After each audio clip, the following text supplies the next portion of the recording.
विजु जनता दलर 29तम प्रतिष्ठा दिवस पालित अवसर में बड़बजार स्थित देशी बेहेरा साहि विजु बाबूंकर प्रतिमूर्ति रे पुष्प माल्यार्पण पर आस्का रोड तालुका स्थित त्रिमूर्ति रे पुष्प माल्यार्पण और गिरी मार्केट स्थित विजु पट्टनायक पार्क स्थित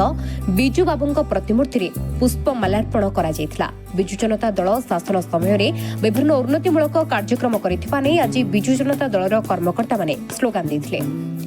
विरोधी दल हिसाब रे एबे ओडिशा रे किछि भी उन्नतिमूलक कार्यक्रम हेउनथिबा विजु जनता दलर नेता माने कहिसंती। संध्यारे प्रकाशम हॉल ठारे विजु जनता दलर जिला स्तरीय प्रतिष्ठा दिवस पालन करा जायथिबा संध्यारे प्रकाशम हॉल ठारे विजु जनता दलर जिला स्तरीय प्रतिष्ठा दिवस पालन करा जायथिला। एही दिवस रे पूर्वतन जिला सभापति तथा पूर्वतन विधायक डॉक्टर रमेश चंद्र ट्याउ पट्टनायक, पूर्वतन सांसद चंद्रशेखर साहू, पूर्वतन बीडी अध्यक्ष सुभाष महाराणा समेत बहु कॉर्पोरेटर और विजु जनता दलर कर्मकर्ता माने उपस्थित थिले। Bureau report, headlines Odisha. आज विजु जनता दल प्रतिष्ठा आज 29 वर्ष पूर्ण है एवं नवीन पट्टनायक नेतृत्व में विजु जनता दल श्रृंखला भाव आज चली 25 वर्ष शासन रे लोकों पाखरे पूरा समस्या जेते थिला ओडिशार ताकू समाधान होती एवं विजु जनता दल प्रतिष्ठा दिवस आज बहुत तुंग नेता योगदान करते मेयर टू आरंभ कर समस्त कॉर्पोरेटर भाई भौणी मैंने डेपुटी मेयर एवं पूर्वतन एमपी पूर्वतन विधायक समस्ते उत्साह सहित तो योगदान करी आज विजेडी प्रतिष्ठा दिवस को समारोह पालन होची। संध्यार मध्य प्रकाशम हॉल टे आडंबर सहित साधारण सभा हम एवं आप जानी विजु जनता दल शासनटा आपण मैंने अंगे लिभें आपण सांबादिक भाई हिसाब से जानते एबार 17 वर्ष शासन 17 मास शासन देखिए जहाँ कि अवस्था होती आज विजु पट्टनायक पार्क आसलु विजु पट्टनायक प्रतिमूर्ति माल्यार्पण करने घास साइज कराई तेणु ए शासन जना पड़ी विजु प्रतिष्ठा दिवस आज आम समस्ते आह्वान करचु यही सरकार ठीक भाव चालू आपको दिग्दर्शन देवाई आम विरोधी दल भूमिका अंश ग्रहण करुचु लोकों समस्या सहित आम जड़ित अच्छु लोकों समस्या सहित थिला विजु जनता दल एबी भी अच्छी आगामी दिन भी समस्या सहित फाइट करने विधानसभा आरंभ कर ब्लॉक एनएससी स्तर में आम लोकों फाइट करुचु तेणु विजु जनता दल सब लब्ध प्रतिष्ठित दल 29 वर्ष धरी श्रृंखला भाव ये दल चलती चालू रहिबो। आज सारा ओडिशा विजु जनता दल 29तम प्रतिष्ठा दिवस को पालन करी आसुची। आपण माने समस्ते जानिछंती प्रभात पुरुष आधुनिक ओडिशार निर्माता पूर्वतन मुख्यमंत्री श्री स्वर्गत विजु बाबूंकर नाम रे नामित होइतिबा हमर ए दल जहार मुख्य अछंती हमर प्रिय नेता पूर्वतन मुख्यमंत्री तथा वर्तमान विरोधी दल नेता श्री नवीन पट्टनायक एवं आपण माने समस्ते जानिछंती तांकर निर्देश क्रमे सारा ओडिशा रे आज रे कार्यक्रम चली एवं यही कार्यक्रम आपण से संक्रांत रे ब्रह्मपुर महानगर निगम मध्य 29तम प्रतिष्ठा दिवस पालन करुछि। सकाळु आमे देशी बेहरा साही आस्का रोड एवं वर्तमान आमे विजु जनता बीडीए पार्क रे विजु बाबूंकर प्रतिमूर्ति माल्यार्पण करिथिलु एवं संध्या बेले संध्याकालीन अधिवेश मध्य रखा जायछि जोथरे कि एक सभाटी मध्य अनुष्ठित करा जायछि। सेही सभारे विजु बाबूंकर लक्ष्य कौन थिला एवं ताकू किभली भाबे 24 वर्ष पर्यंत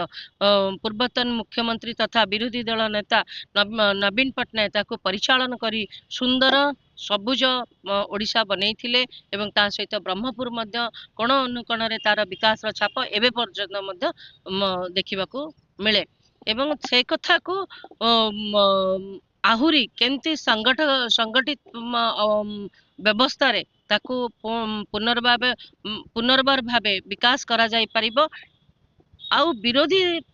दल हिसाब रे आमे माने केमती सरकार को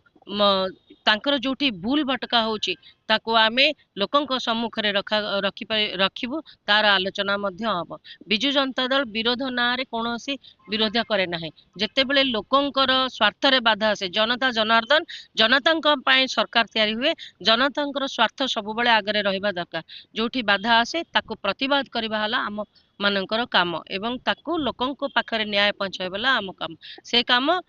लोकଙ୍କ ପାଖରେ ପହଞ୍ଚାଇବାକୁ ତାର ଆଭିମୁଖ୍ୟକୁ ଆମେ ପ୍ରତିଷ୍ଠା କରିବାକୁ ପ୍ରଚାର କରିବାକୁ ଆଜିର ଏହି କାର୍ଯ୍ୟକ୍ରମ ଅନୁଷ୍ଠିତ ହେଉଛି। আজি ବିଜୁ ଜନତା ଦଳର 29ତମ ପ୍ରତିଷ୍ଠା ଦିବସ ଏବଂ ବିଜୁ ଜନତା ଦଳର ଯିଏ ସର୍ବୋଚ୍ଚ ନେତା ବିରୋଧୀ ଦଳର ନେତା ପୂର୍ବତନ ମୁଖ୍ୟମନ୍ତ୍ରୀଙ୍କ ନିର୍ଦ୍ଦେଶ ପ୍ରକାରେ ଆଜି ପ୍ରତ୍ୟେକ ନିର୍ବାଚନ ମଣ୍ଡଳୀ ସ୍ତରୀୟ ଏ କାର୍ଯ୍ୟକ୍ରମ ପାଳନ କରାଯାଉଛି। ବିଜୁ ବାବୁଙ୍କ ପ୍ରତିମୂର୍ତ୍ତିରେ ପୁଷ୍ପମାଲ୍ୟ ଦେବାଠୁ ଆରମ୍ଭ କରି ସଭା ସମିତି କାର୍ଯ୍ୟକ୍ରମ ହେଉଛି ଏବଂ ବ୍ରହ୍ମପୁର ମହାନଗର ତରଫରୁ ବ୍ରହ୍ମପୁର ନିର୍ବାଚନ ମଣ୍ଡଳୀ ତରଫରୁ ସକାଳୁ କାର୍ଯ୍ୟକ୍ରମ ଥିଲା। 9ଟା ବେଳେ ଦେଶବେରା ସାହିର ବିଜୁ ପଟ୍ଟନାୟକଙ୍କ ପ୍ରତିମୂର୍ତ୍ତିରେ ପୁଷ୍ପମାଲ୍ୟ ଦିଆହେଲା। ଆସ୍କା ରୋଡରେ ଗାନ୍ଧୀ ଗୋପବନ୍ଧୁ ବିଜୁ ବାବୁଙ୍କ ଯେଉଁ ପ୍ରତିମୂର୍ତ୍ତିରେ ପୁଷ୍ପମାଲ୍ୟ ଦିଆହେଲା ଏବଂ ବିଜୁ ପଟ୍ଟନାୟକ ପାର୍କରେ ବିଜୁ ପଟ୍ଟନାୟକଙ୍କର ପ୍ରତିମୂର୍ତ୍ତିରେ ପୁଷ୍ପମାଲ୍ୟ ଦିଆହେଲା ଏବଂ ସନ୍ଧ୍ୟାରେ ପ୍ରକାଶ ମହାଲରେ ବିଜୁ ଜନତା ଦଳ ତରଫରୁ ଜିଲ୍ଲା ସ୍ତରୀୟ ସବୁ ନେତୃବୃନ୍ଦ ଆସିବେ ଏବଂ ଜିଲ୍ଲା ସ୍ତରୀୟ ଏକ ସଭା ହେବ ବିଜୁ ଜନତା ଦଳ ତରଫରୁ। ଗତ 28-29 ବର୍ଷର ବିଜୁ ଜନତା ଦଳ ଫର୍ମେସନ୍ ହେବା ଠାରୁ ଆଜି ବିରୋଧୀ ଦଳକୁ ଆସିବା ପର୍ଯ୍ୟନ୍ତ ଯେଉଁ ଉପଲବ୍ଧି ରହିଛି, ଯେଉଁ ପ୍ରକାର ଉନ୍ନୟନମୂଳକ କାର୍ଯ୍ୟକ୍ରମ ହୋଇଛି ଓଡ଼ିଶା ପାଇଁ ବିଶ୍ୱସ୍ତରରେ ଯେଉଁ ନାଁ ଅର୍ଚିଛନ୍ତି ମାନେ ବିଜୁ ଜନତା ଦଳ ଏବଂ ମାନ୍ୟବର ପୂର୍ବତନ ମୁଖ୍ୟମନ୍ତ୍ରୀ ଯେଉଁ ବିଭିନ୍ନ ପୁରସ୍କାର ମାନ ପାଇଥିଲେ, ବିଜୁ ଜନତା ଦଳର ଟୋଟାଲ ଯେଉଁ ରହିଛି ବିଭିନ୍ନ କାର୍ଯ୍ୟକ୍ରମ ଥିଲା ତା ଉପରେ ଆଲୋଚନା ହେବ ଏବଂ ବର୍ତ୍ତମାନର ରାଜନୈତିକ ପରିସ୍ଥିତି ଉପରେ ଆଲୋଚନା ହେବ, ଏପରିକି ଦଳର ପରିସ୍ଥିତି ଉପରେ ମଧ୍ୟ ଆଲୋଚନା ହେବ। କାରଣ ଏ ହେଉଛି ଆମ ଦଳର ନିର୍ବାଚନ ମାନେ ସଭା, ଦଳର ହେଉଛି ପ୍ରତିଷ୍ଠା ଦିବସର ସଭା, ତେଣୁ ସବୁ ବିଷୟରେ ଆଲୋଚନା ହେବ ଏବଂ ଆଲୋଚନା ଗଠନମୂଳକ ଆଲୋଚନା ହେବ ଏବଂ ଯେଉଁ ଆଲୋଚନା କି ନିଶ୍ଚିତ ଭାବରେ ଆଗାମୀ ଦିନରେ ବିଜୁ ଜନତା ଦଳକୁ ସୁଦୃଢ଼ କରିବ, ତା ସହିତ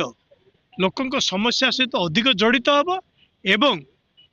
ଲୋକଙ୍କ ସମସ୍ୟା ସମାଧାନ କରିବା ସହାୟକ ହେବ ଏବଂ ସେହା ଆମେ କୌଣସି ପ୍ରକାର ନେଗେଟିଭ ଚିନ୍ତାଧାରାରେ ଯାଉନୁ, ପଜିଟିଭ ଚିନ୍ତାଧାରାରେ ଗଠନମୂଳକ କାର୍ଯ୍ୟକ୍ରମ ହିସାବରେ ଏହି ଆଲୋଚନା ହେବ।